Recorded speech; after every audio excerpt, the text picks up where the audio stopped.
Hello, good morning. Morning. Hello. Guys, naka-jacket po ako kasi maulan po. Ngayon umaga po, maraming salamat sa Panginoon. Purihin ang kanyang pangalan. Meron po tayong special guest. Panginoon, ikaw malulhati. Ikaw, Panginoon, ang makarangalan sa pagkakataon na ito. Subscribe to my channel, Rara and Cece Vlog. Thank you, Lord. Hallelujah. Ngayon umaga, let me introduce to you. My friend is sister in Christ. We know each other. Ilang taon na kayo magkakilala, sis? Hindi naman talaga. Since 2000, Mga ilang taon? 20 years.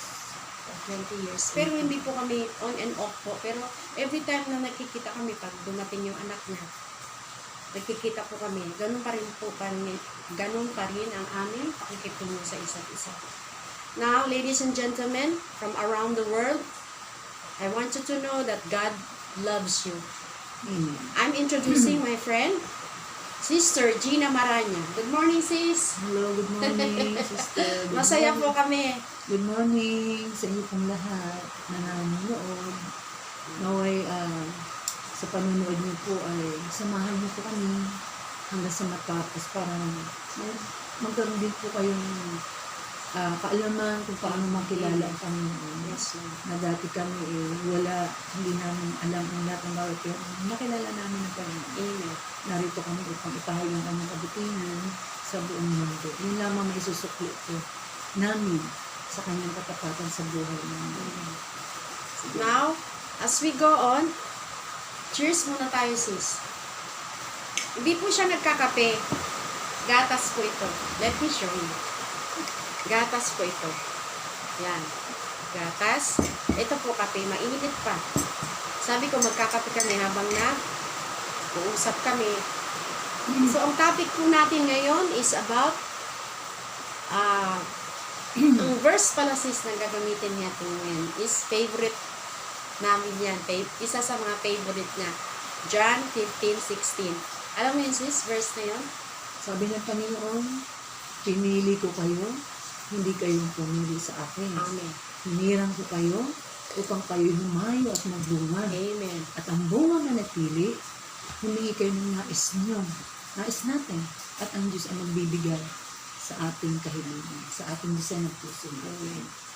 Yun nga, guys, kapatid, ayun nga ang sinabi niya na the verse that, ang ano natin ngayon, gagamitin na verse, ito talaga verse, kahit saan ka pumunta, ito talaga para sa iyo na iniligtas ng Diyos. So, ang verse po natin is John 15:6. Tulad ng sinabi niya, na hindi tayo ang pumili sa Diyos, kundi siya ang pumili sa atin. Ano bang ibig sabihin, sister, ng magbunga? Explain mo nga, sis. Ang ibig sabihin ng bunga, unang-una muna dyan, yung spiritual. Kailangan may bunga tayo. Ano yung bunga spiritual? Sabi sa Galatians chapter 5, verse 21 or 22, may bunga sa laman, may bunga sa spiritual. Yung bunga sa spiritual, joy, peace, Yes. kindness, Yes. marami po ano yung bunga doon. Ngayon, kapag nagkaroon po tayo ng bunga sa ating spiritual, susunod na po yung bunga ng ating physical na katawan. Unang-una, kalusugan. Gagaling tayo sa mga sakit karamdaman. Pangalawa po, yung mga pagpapala, ang desire mo, yung gusto mong hingin, inibigay ng Lord yun. Kasi yun yung spiritual healing mo na sa ating buhay. Na-healed ka sa espiritu mo.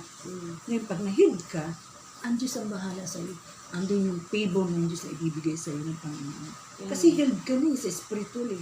Pag na-healed ka sa spiritual, yung kalooban ni Lord ang susundin mo. Patay ka na sa sarili mo. Die to serve. Death to serve. Pag patay ka na sa sarili mo, wala na yung madali ka masaktan, wala ka nang matampuhin ka. Kasi patay ka din. Kailangan natin mamatay sa sarili. Pag patay ka na sa sarili, ano man ang nangyayari sa mundo, anong pag-uusin ng tao sa iyo, anong mga persecution sa buhay, mga pagsubok, ngiti ka lang. Patay ka na sa sarili mo, umaasa ka sa Diyos eh. Amen. Pag umasa ka sa Diyos, sa aking buhay nung araw, umpisahan ko na ito. Sige, sis. Nung araw kasi, bago ako makakilala sa Panginoon, talagang kumbaga, nasa laman ako. Nasa laman ako. Matindi yung aking dinaanan sa buhay. Mas mabait po kayo kaysa sa akin. Amen. Pero ngayon, dahil sa kabaitan ng Diyos, kinahabagan niya ako. Pinili niya ako. At ngayon, dahil sa nakakilala ako sa Kanya, maraming mga dinanas akong mga pagsubok. Dahil ang gusto pala ng Panginoon, yung puso ko durugin. Amen. Pag wala na siyang madurog, wala nang katas, si Lord na ang mamunga sa aking puso. At doon ako namuhay. Nung namuhay ako, naranasan ko ang kanyang pagkilos sa buhay ko na ang Diyos ay totoo sa Amen. buhay ko. Amen. Guys, narinig niyo yun?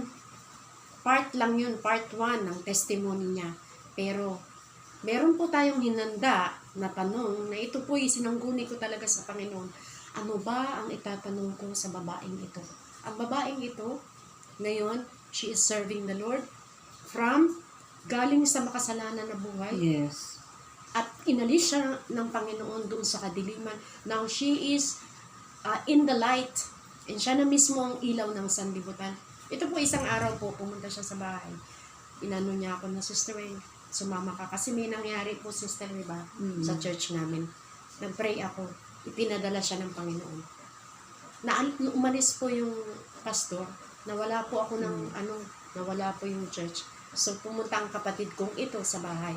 Yun po yung short na ko lang po. Salamat sa Panginoon, ginamit siya. Ibig sabihin, talagang naririnig ni Lord yung prayer Oo, mo. totoo talaga Kapag siya. narinig ang prayer mo, ibig sabihin, doon ka talaga. Oo. Doon ka talaga. Oo. Kasi, yung puso mo, design mo mag sa Panginoon. Opo.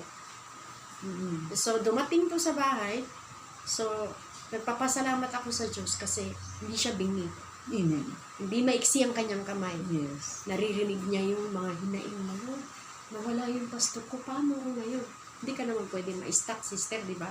May gagamitin ang Diyos ni tao. Yes. May taong gagamitin ang Diyos. Whether you like it or not, siya po yun. Glory to God. So, nandito na po tayo.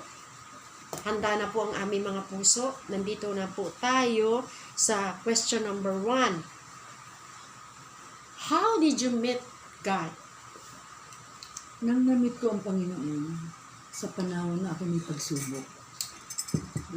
Kasi, alam mo po, kapag tayo easy-easy lang, kapag tayo walang dinadaanan sa buhay, hindi natin nahanapin ang Panginoon.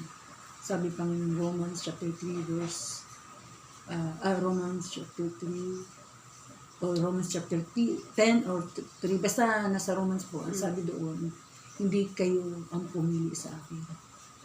Ako ang pumili sa inyo.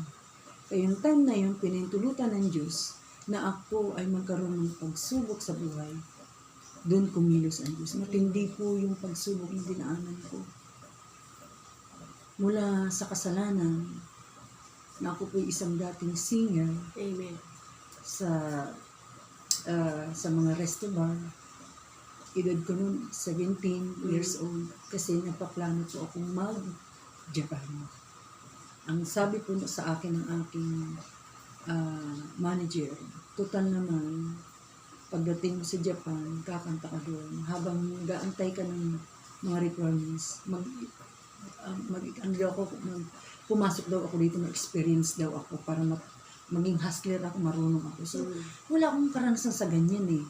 Gawa ng galing akong probinsya. Siyempre, pag galing kang probinsya, dalagang-dalaga, kumbaga walang karanasan, no? Amen. Pero nung ako mag-apply ng Japan at nag-try akong kumanta, magkaroon ng experience sa club, sa resto bar, doon ko naranasan ang hirap. Yung isang pa ako nasa hukay, isang pa ako nasa lupa. Bakit? Kasi nasa kasalanan eh. Nasa kasalanan akong matindi. Yung pagpasok mo ng club, andun ka. Maraming mga tukso, mga babae na nagsasayaw, mga kung anong mga lalaki, giinom. Kumbaga, okay lang ako nun eh. Kumbaga parang okay lang. Okay lang kasi trabaho, kailangan kong magkaroon ng experience. Hanggang tumagal, nasanay na ako. So, nagkaroon ako ng mga boyfriend. Siyempre, club yun, mga boyfriend. Nagkaroon ako ng kalibin. Nagkaroon kami ng anak. Siyempre, hindi ka masiseryosohin ng mga tao dyan. Ang gusto lang nila, isang bagay, kaaliwan. Ano ba ang gusto ng mga nasa resto ba, di ba? Aliw, kaaliwan. So, yung time na yun, yung panahon na yun na nagkaroon ako ng anak, siyempre hindi ka, nabuntis ako, hindi ka na pwede sa kumanta, buntis ka. Pero yung ama ng anak ko, tinulungan din naman ako hanggang sa ilang taon. Tapos, pinabayaan na ako. Nagsarili na ako para sa mga anak ko. Pumasok uli ako. Ganun uli. Nag-resto bar naman ako. Nagkaroon naman ako ng pangalawa. At ito yung dalawa kong anak. Yung time na yun, iniwanan naman ako. So, ibig sabihin, dahil sa ang pinasukan ko ay resto bar, ibig sabihin talaga andun yung walang seryosong relasyon, walang katotohanan. Puro kasinungalingan sa panas ang naandoon. Yung time na yun, ako ay iniwanan ng mga anak ko. 3 na yung naging anak ko. Hindi ko alam yung gagawin ko. Hanggang sa nagkaroon ako ng sakit, wala akong pakain sa mga anak ko. Kumbaga, dumating yung pagsubok. Matinding pagsubok. May mga anak ako, wala akong trabaho. Wala akong ipapakain sa 3 anak ko. Wala kaming bahay. Wala kaming kuryente. Walang tubig. As in, zero talaga. Hindi ko alam yung gagawin ko. Iyak ako ng iyak. So, iiyak na lang ba ako? Gumawa ako ng paraan. Nagtinda ako.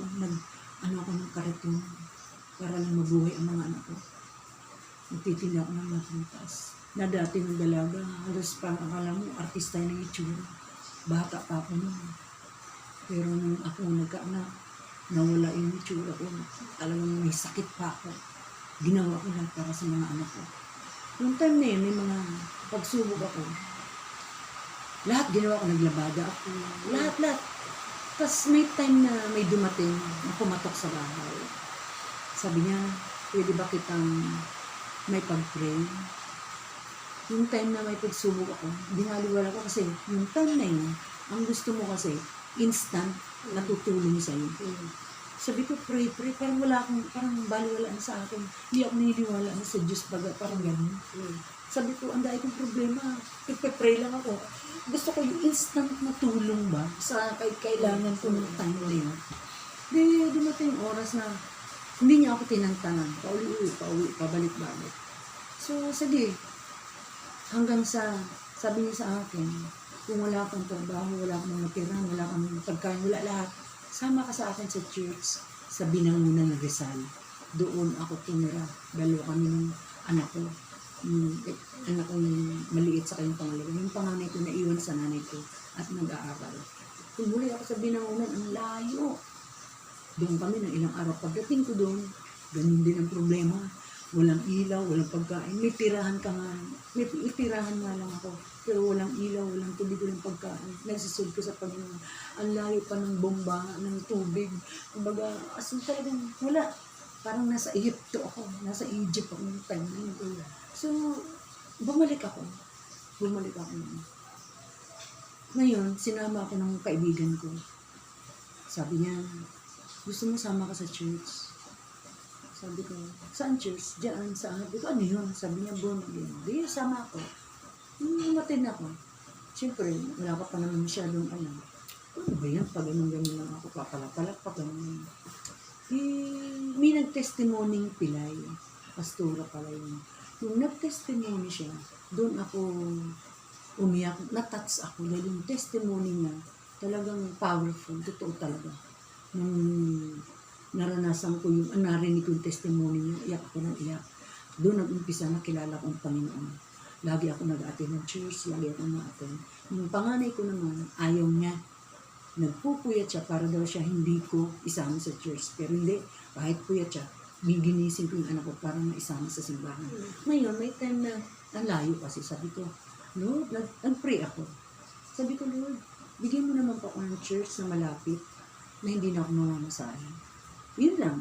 Tapos yung hapon na yan, lumabas ako ng bahay. Kasi pag hapon lumalabas ako ng bahay, tambay sa kalsada.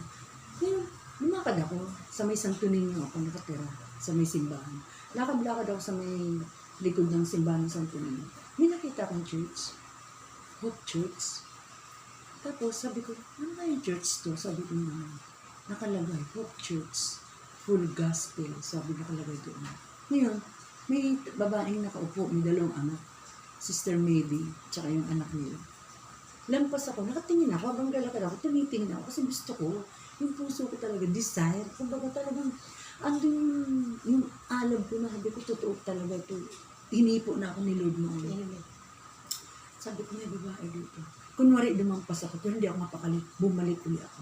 Pagbalik ko, lumapit ako sa kanya. Sabi ko, pumasok ako, nilakas ako ni Lord. Pumasok ako. Sabi niya, ano po yun? Sabi niya, pasok po kayo, sabi ni Mr. Mandy. Sabi ko, pwede magtanong, may Trinitarian po ba dito?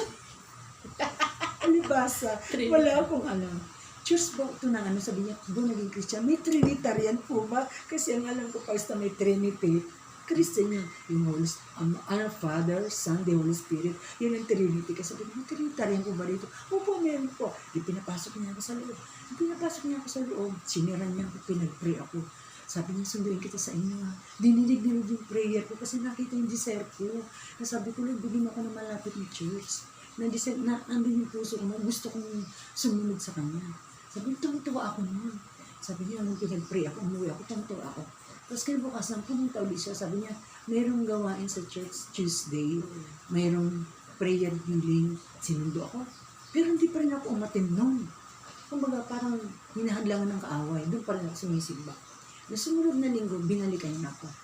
Pagsimba ko doon, si Apostol Jess Ramos ang nagpipreach. Yung preach yung gano'n, sabi niya, basta natatouch ako sa kanyang tulog.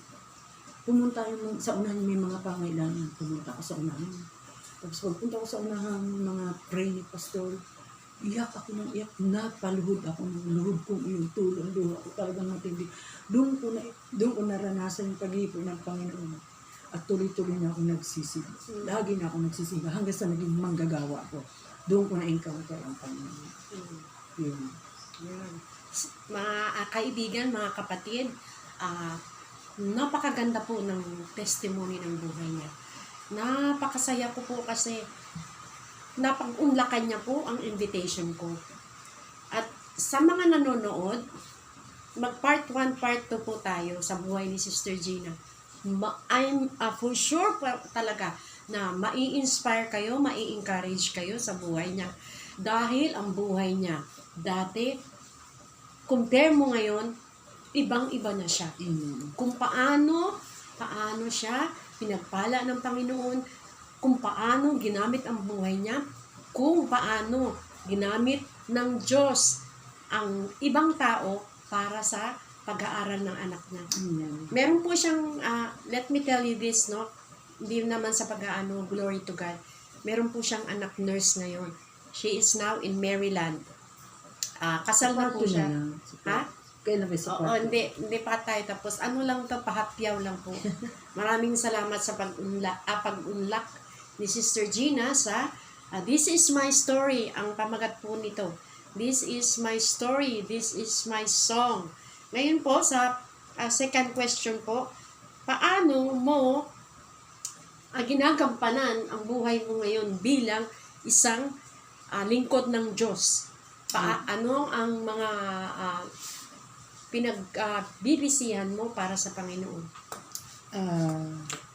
Ako kasi, nung na-encounter kong Panginoon, totoo talaga ang Diyos sa buhay ko. Mula nung naranasan ko. Kasi, hindi natin maisusuko ang buhay natin sa Diyos pag wala tayong encounter Amen. sa Panginoon. Amen. Kasi, madali lang magsabi na, born again ako. Pwede magsabi na, nagsisimba naman ako pero salita. Pero iba yung na-encounter mo talaga, buong buhay na ibibigay mo sa Kanya. Amen. Naranasan ko yung Holy Spirit. Naranasan ko kung paano ako ginamit ng Panginoon. Kaya nung ginamit ako ng Panginoon, matindi naman yung mga pabor na ibinigay niya sa akin. Amen. Sobra, sabi ko, totoo talaga ang Diyos. Grabe. Nung ako naging lingkod na ng Panginoon sa Hope Church, nag-full-time na ako. Kasi matindi na pagsubok pa rin, hindi pa nawawala. Kasi katulad ni ng mga lingkod ng Diyos sa kanyang salita, sa banal na aklat ng mga propeta, matindi mga pagsubok. Si Joseph, di ba? Bago pinagpala si Joseph, ano ba ang dinaanan niya? Binenta siya ng mga kapatid. Pinahirapan siya. Naging alipin. Pupunta po tayo sa part na ganyan. Basta po yung aking paglilingkod, nung naranasan ko ang Panginoon, nung full time ako, ibinigay ko na yung buhay ko sa kanila. Kahit wala kaming makain, kahit wala kaming pamasahe, wala kaming matira. Tumira ako sa church. Talagang binigay ko na ang buhay ko nun sa Panginoon. Na pag nalabas ako ng simbahan, ang tingin ko parang napakaraming demonyo. Iba na yung tsura nun. Di ba tumira ako sa church?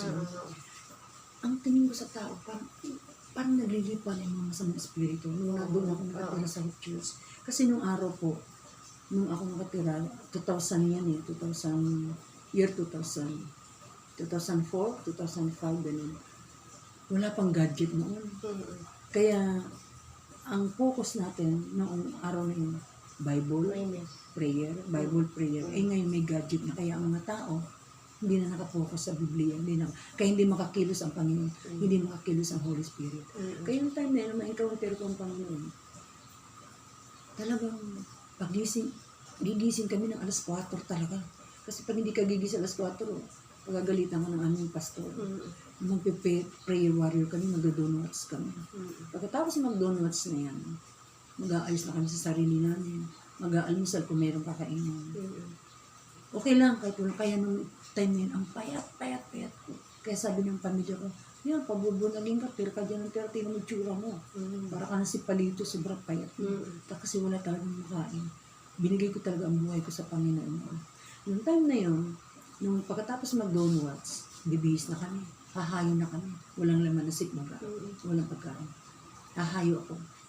Dahil puspos ka ng Holy Spirit, dahil ang buhay mo, binigay mo na, walang gadget, wala lahat, wala as in TV, wala. Pang Biblia lang talaga. Kung ano yung pagkilos ng Holy Spirit. Paglabas ko niyan, may makikita akong tao sa kalsada, lalapitan ko po at sinisiran ko ng Word of God. Nung pag-share ko ng Word of God na yun, ang mga tao po lumalapit sa akin, sumasama naman sa akin. Hindi ako nahihirapang akitin. Hindi ako hirap mag-akay. Bakit? Yung Holy Spirit po, namamagnet sila. Kapag wala kang Holy Spirit, hindi mo mamamagnet ang tao. Amen. Kasi mahirap lang yung may knowledge ka lang sa Word of God. Amen. Maliban ang Holy Spirit. Madali lang mag-share eh. Madali, pag-aaralan mo lang yan, sasauluhin, magsishare ka. Kung walang Holy Spirit, kung walang magnet ng Holy Spirit, hindi sila maakay. Amen. Kaya glory to God po, yung buhay ko, na pag-aakay ko na sa Panginoon, binigay ko yung buhay ko, kung paano ko maglingkod. Yes. Ngayon po, naranasan ko magpagaling ng mga sakit. Lahat ng pinagpipray ko, glory to God po. Ayoko pong magmalaki kasi, share lang po ito. Amen. Pag ako nagpipray po, ora mismo gumagaling po. Glory to God. Katulad po nung tinirang sa Santo Niño kasi tumira kami doon. Ang bayad ko lang is 300. Nasa papag lang kami. Ang bahay ko paikot lang ng kortina. Andun ang unan, andun ang lahat. Alam ko po. Andun yung papa. Lahat ko na sa uluhan ko. Minsan may nagwawalis, pintuan yun ng isang naupang kwarto. Kami, ano lang, papag lang. Nilibutan ko lang ng kortina. Yun ang pinakakwarto, 300 lang ang bayad ko. Magwawali sila. Ang alikabok nasa ulo na namin, tutulog pa kami. Kami mag-ina, tatakot na lang kami na. Kasi yung alikabok, nagiinom na sa ulo na namin, sa paan na namin, may nagsusugalan. Walang ilaw, walang tubig. Doon po ako tumira. Alam nila kung paano ako mainit sa Panginoon. Amen. May sakit yung dalawang anak mong may-ari ang tinitirahan ko. Sabi niya, nung pagising ko, sabi niya, Sister, pag-pray mo naman yung anak ko. Sabi ko, bakit? Nilalagnat eh, sumusupa. Sabi ko, ba't di mo ako ginising? Sabi niya, nahihiya ako kasi tulog ka pa. Sabi ko, sana ginising mo ako. Walang problema kahit tulog ako. Di, nung pagising ko, yun ang salubong sa akin, pag-pray ko daw muna. Pag-pray ko daw. Di sabi ko, bago ako mag-pray, mag-share muna ako ng Word of God. Kasi kailangan yun, hindi ka basta mag-pray. Kailangan yung Word of God. Kasi ang Word of God, powerful yan, kapangyarihan ng Diyos yan. Amen. Wala tayong magagawa pag wala ang Word of God, wala salita ng Diyos. Yung Word of God, sharing ako Word of God. Isang verse lang. Hindi ko po matandaan kung anong verse yun. Basta nag-share ang Word of God. Tapos pagkatapos ng share of God, pinag-pray ko.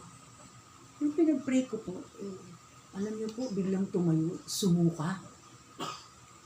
Nung sumuka na, sabi ng anak, gugutom ako, gusto mong kumain. Alam mo, sabi ng lola, bilan mo ng pag sabi ko, pakainin mo po, nagugutom. Tumayo na po. At yung kantang 8-8, hindi ko po makakalimutan yan. Bakit? Nung araw na yun, pinagaling yung 2 bata. Lumabas na yung bata. Gumaling na. Sumuko na at kumain na. May tugtog na 8-8. Sumasayaw na ng 8-8. Grabe ang pagkilos ng Diyos sa buhay ko nung araw. Kasi walang gadget. Nakapokus talaga ako sa Panginoon. Yes. Puspos ako ng Holy Spirit. Talaga yung salita ko, hindi ko na alam kung saan ang gagaling. Yung prayer ko, hindi ko alam kung saan galing yung prayer ko. Marami pa po. Doon ko ibinigay ang buhay ko. Marami pa pong mga ganap. Step by step po yan. Opo. Nasa part 1 pa lang po tayo. Salamat po sa Panginoon sa pag-unlock po ni Sister Gina. Praise God. Dito po sa testimony niya. Kaya nag-decide po ako. Pumasok po siya sa isip ko. Pumasok siya sa isip ko. Pero bago po ito sis, nagsangguni muna ako sa Panginoon. Lord, yung kapatid ko na. Hindi ko ba alam, ganun ang Panginoon pumilos, di ba? Hindi mo ini-expect. Para lang ilalagay niya lang sa isip mo. Na ano, sabi ko, siya yung tao na nakita ko na pwede maging first time po ito first time na nagkaroon ako ng guest. So, sa mga susunod pa pagkikita namin, pero bago po ito, meron po akong ending na tanong sa'yo, Sister Gina. Kasi ako mismo, patotoo ako sa buhay niya. Alam ko ang buhay niya. From being a sinner, ngayon, iba na ang buhay ni Sister Gina. Indeed, ang sabi ng Panginoon, kung ikaw na maglilingkod sa akin, ikaw na sumusunod sa akin, ikaw na aking pinili, susunod sa akin at magbunga ka, anuman ang hihilingin mo sa Panginoon. Guys, iba ang buhay nito. Iba ang ginawa ng Diyos. Meron po, ako po iba rin ang buhay ko. Pero po, we are talking about the life of Sister Gina. Iba-iba po ang pagkatawag ng Panginoon sa atin. Dahil isa po sa atin, bawat isa po sa atin, meron po siyang plano. Di ba sis? Bawat isa sa atin, doon lang sa mga ibinigay talaga, isinuko ang buhay nila sa Panginoon. So, ang last po na singer po ito Ngayon po, back up po siya ngayon sa church. Song leader din po siya. Pag every month, every second month, sis, pakisabihin mo ngayon na pangalan ng church mo? JFSCC sa may langgam. Ano po yung pangalan ng church mo, sis? Jesus Faithful Savior Christian Church. At ang pastor niyo po? Pastora Rose Tubilag, Marangka. Pastora Rose Marangka Tubilag. Bishop siya, di ba? Bishop. Marami pong tao doon, siguro nasa 500. I-invite na po kayo. Invite ko po kayo. Punta po kayo. Punta po kayo. Anointed. Anointed po ang church niyan, pati ang mga pastor. Ang mga pastor. Marami po kayong magiging maano po yung buhay ninyo. Dahil alam ko lahat ng tao kailangan nila ang Panginoon. Now, si Sister Gina, we are praying for you guys wherever you are around the world. Even if you are in America, in Africa, in Saudi Arabia, in Middle East, sa Pilipinas, saan man kayo dako ng mundo, saan man kayo sulok ng mundo, I want you to know that si Jesus ang dakilang pag-asa. So sis, mag-ano ka na sa kanila, magpaalam ka na. Pero sabihin mo sis na meron pa rin tayong part 2. Mga kapatid, salamat dahil alam ko na may natutunan din po kayo sa aking testimony. Amen.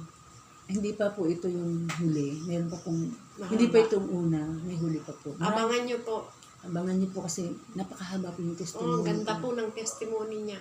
Kung pwede nga nang ipelikula po, pwede. Amen. Grabe po. Hallelujah. Napakaganda po ng This is my story. Sobrang ganda ng kwento ko.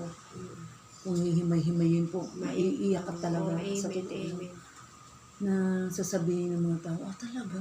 Grabe pala ang Panginoon kung kumilos Nakaka-amaze sa siya, Kanya.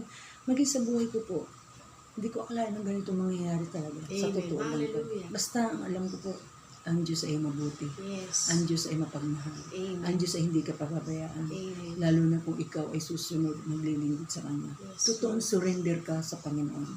Totoo. Amen. Na hindi yung nagda-doubt ka. Bigay mo yung buhay mo sa Panginoon. Yes. yung nararanasan ko, mararanasan niyo rin. Yes. Kaya ini-invite ko kayo sa susunod. Yes. Pakinggan Abangan niyo po. Abangan niyo po ulit. Guest pa rin po siya sa part 2 po ng vlog na to, na channel na ito. Amen. Siya po yung in-invite ko for the first time. Siya po yung naging guest ko. Buti po, purihin ng Diyos, pumayag siya. Amen. Para sa Panginoon. Para sa Panginoon ginagawa. At hindi po ako nahihiya kung ano yung karanasan ko. Kasi lahat po tayo makasalanan. Amen. Wala pong matuwid, wala kahit isa. Ang Panginoon lang Yes, matuwid. Lahat tayo. Yes. Kaya nga siya pumunta sa lupa para sa mga makasalanan tulad natin. Amen. Ang kasalanan natin, maliit man o malaki, pantay-pantay po sa Panginoon. Yes. Kaya hindi po tayo dapat magmalaki kung anong kasalanan ko, anong kasalanan niya. Amen. Pantay-pantay po tayo. Kapag nilinis po tayo ng Panginoon, parang papel po yan eh. Parang papel po na mali. Ito po yung puti. Kapag nalagyan po ng talsik, yung kasalanan na yan ang lagi nakikita kapag ikaw ay binago. Amen. Kaya kapag ikaw binago ng Panginoon, magiging puting-puti ka na. Amen. Kaya yung mga tao magkasala ka lang kunting bahid ng itim. Makikita yung itim dito dahil puti ka na. Nasa liwanag ka na. Kaya in-invite ko kayo. Amen. Panoorin niyo po ulit sa susunod part po ng aking testimony. Opo. Salamat po sa inyo lahat. If it is God's will.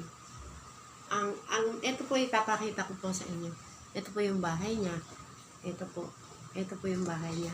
Pumunta po ako dito kasi po nabagyo sis, di ba? Hindi siya parang ayaw niya masyado mag-cross ng mga ano. Ako na lang pumunta dito. Syempre ikaw yung nag-i-invite. Kailangan ikaw yung mag-ano sa kanya, di ba? Kasi hindi kailangan naman talaga okay lang sa akin. Kahapon pa dapat to sis, no? Kahapon pa to dapat, in-invite ko siya, kaya lang, sobrang lakas ng ulan. Ito na talaga yun, nangyari na kalooban ng Diyos. Bago po ang lahat, nagpapasalamat po ako sa support ninyo, sa support po ninyo sa channel na ito.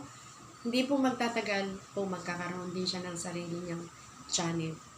Yes. Para po, tuturuan ko po siya, gagawa ko po siya ng channel niya, para po yung buhay namin, hindi po sa pag-aano, kung mahal mo talaga ang Diyos, gagawa at gagawa ka ng paraan para maabot ang tao.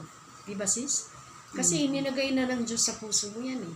Hindi ka nagiging makasarili, ibinabahagi mo ang kaligtasan sa ibang tao. Isa rin po ako sa mga taong dating mahirap din ikwento, mahaba eh. Mahaba ang mga kapalpakan sa buhay, pero napakabuti ng Diyos. Maraming salamat. Subscribe to my channel. Sabihin mo, Subscribe Rara. po kayo. Subscribe po kayo kay ang Rara NCC Vlog. Opo. Subscribe po. Thank you po sa support. Maraming salamat. Purihin ng Diyos sa araw na ito, sa buhay ni Sister Gina, sa kanyang testimony. Glory Abangan nyo po ang part 2 hanggang maging part 3 pa tayo. Abangan nyo po, napakaganda. Wala pa po yun, patikim lang yun. Kumbaga sa pagkain, appetizer pa lang yun. Wala pa yun main course. Magugulat po kayo, hindi po sa pag-ano. Glory to God, magugulat po kayo kung ano ang ginawang himala ng Diyos sa buhay ni Sister Gina. Praise God. Magpaalam na tayo sis. Sige. Maraming salamat. Salamat Magandang po. araw. Abangan nyo po ang Second part. second part, third part. Bye! Amen.